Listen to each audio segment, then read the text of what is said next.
Welcome to Hull on Estates, a series of podcasts for the Canadian legal community dealing with issues and insights surrounding estate planning in Canada. Hosted by the lawyers of Hull and Hull, the podcast will touch on some key considerations when planning estates and wills. Now, here are today's hosts. Hi, I'm Nick Esterbauer. And I'm Margarita Grup. Welcome to Hull on Estates. You are listening to episode number 724. And today we're going to be talking about the basics of mental capacity. And we were inspired to do so because of very exciting in our world of trust, estates, and capacity litigation, a recent Supreme Court of Canada decision that touches on some of these capacity-related issues.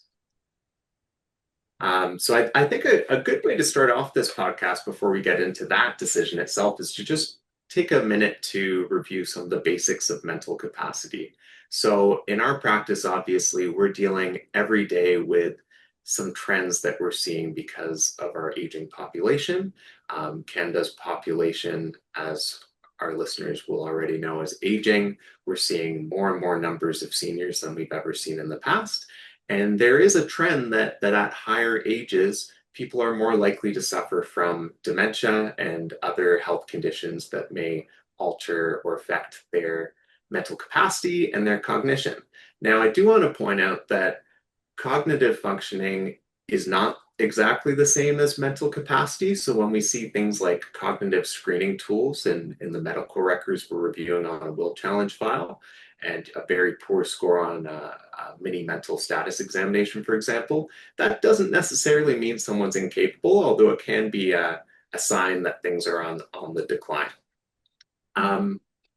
And capacity, when we think about how it works, it's time, task, and situation specific. So time specific means that one individual can be mentally capable of doing one thing one day and mentally incapable of making that same type of decision or the exact same decision, sometimes days later, months later, years later. And the same way, someone may be incapable of making a certain decision today, and once they've recovered from a health condition such as a UTI that's resulted in delirium, they may be capable of making that decision down the road. It's also task specific. So capacity standards to make different sorts of decisions are different. We used to think of these sort of as a hierarchy where we had very simple types of decisions that required a low capacity threshold to meet, whereas there were higher capacity thresholds like the capacity standard to make a valid will. And now more frequently, we just try to think of them as different capacity standards, right, Margarita? We're not necessarily thinking of some as being higher or lower. And just the same way, we don't necessarily talk about someone being globally mentally incapable or mentally capable. We've got to think about the specific tasks and types of decisions to be made, such as those involved in managing property and those involved in making personal care decisions. Under the Substitute Decisions Act, which in Ontario is our I guess, primary source of guidance when dealing with mental capacity issues, we have under Section 2 a presumption of mental capacity that's statutory. So all adults in Ontario are presumed to be mentally capable of making their own decisions relating to property and personal care. We also have some other helpful guidance under the SDA, where we've got descriptions of the capacity standards to manage property and to make personal care decisions. So at Section 6, for example, we've got the description of someone being incapable of managing their own property if they're not able to understand information relevant to making the decision in the management of their property, or they're not able to appreciate the reasonably foreseeable consequences of a decision or lack of decision. Again, and the language here is pretty similar at Section 45 of the SDA, we have a description of someone being incapable of making personal care decisions if they're not able to understand information relevant to making a decision concerning their personal care, or if they're not able to appreciate the reasonably foreseeable consequences of a decision or lack of a decision. So, of course, we've got those keywords in there: understanding and the appreciation of the consequences of making a decision or a lack of a decision. And these concepts are central to most capacity standards that we see within our practice.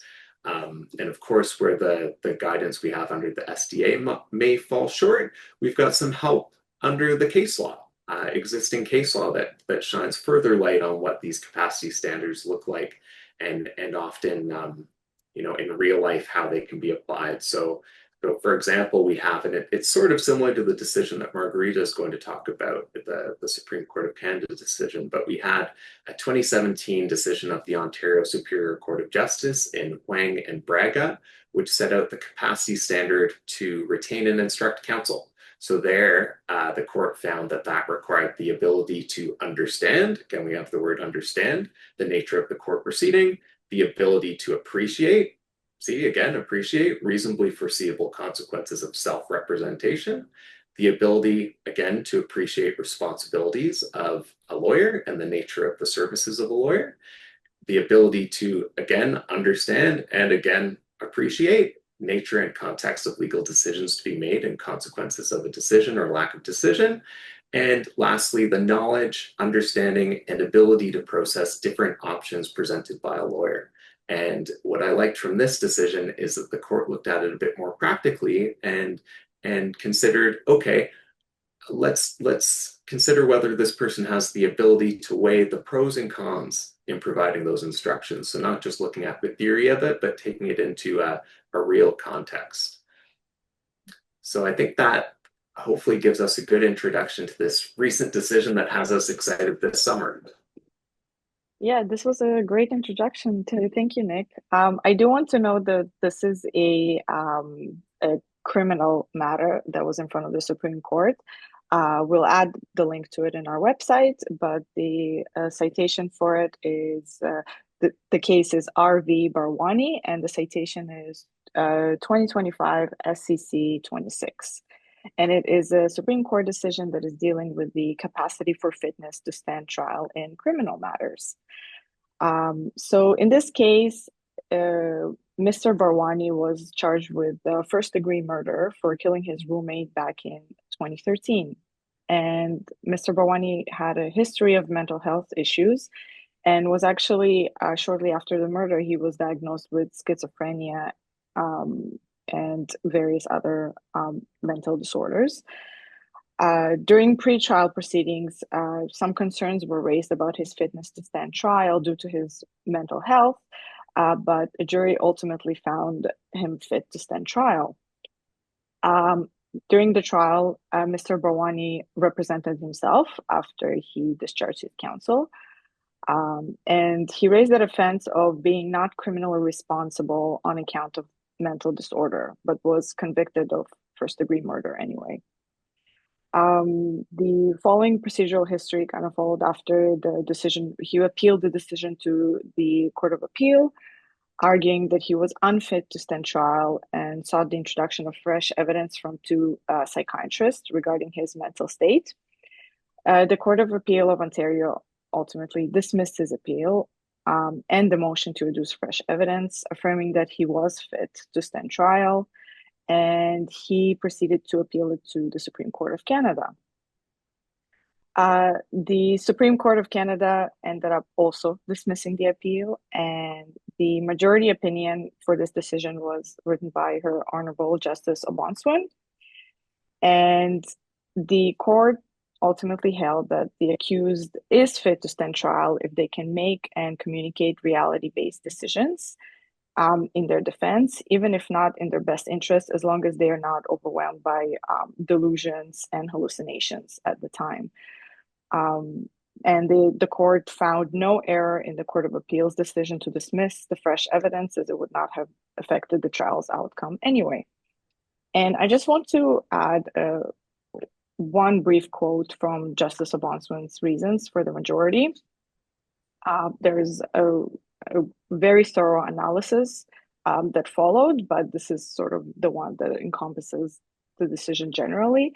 And it reads that to be able to conduct such a defense, and that refers to the defense not being criminally responsible on account of mental disorder, To be able to conduct such a defense, an accused must first have a reality-based understanding of the nature or object and possible consequences of the proceedings. Second, an accused must have the capacity to make decisions. This requires the ability to understand the available options, select from those options, and understand the basic consequences arising from those options. Finally, an accused must have the capacity to intelligibly communicate with the court as well as counsel, since the defense invariably requires informing both of the decisions one has made.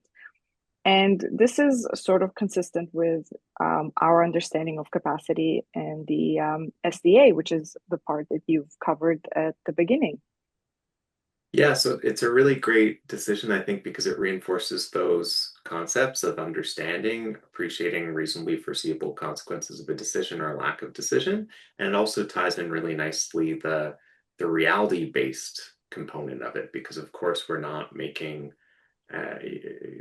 we're not assessing mental capacity in a vacuum where we're just looking at legislation and case law. We need to actually look at the real world and what types of decisions can be made by this person or not.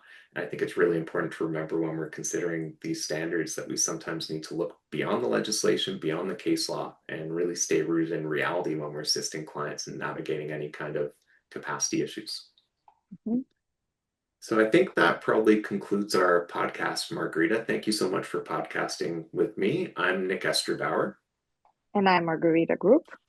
Should you have any questions, please email us at info@hullandhull.com or contact us through the contact page of our website.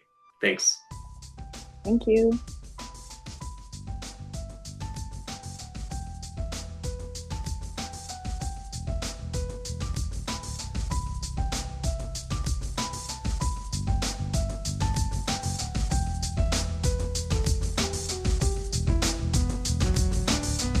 This has been Hull on Estates with the lawyers of Hull and Hull.